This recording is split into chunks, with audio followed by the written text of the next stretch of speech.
we guide you through how to create a Skrill account. Start by downloading the Skrill app from the Google Play Store or Apple App Store, or visit the Skrill website in your browser.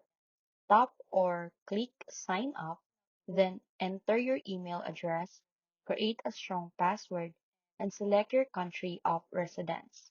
Next, fill in your personal information, including your full name, date of birth, and home address, making sure everything matches your official ID.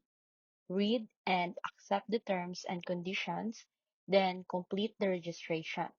Skrill will send a verification email, so open your inbox and click the verification link to activate your account. After logging in, you may be asked to verify your identity by uploading a government issued ID and, in some cases, proof of address.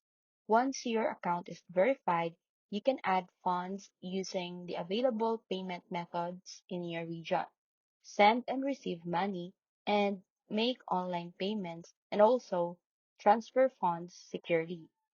If you encounter any verification issues, double check that your information is accurate and that your uploaded documents are clear and valid.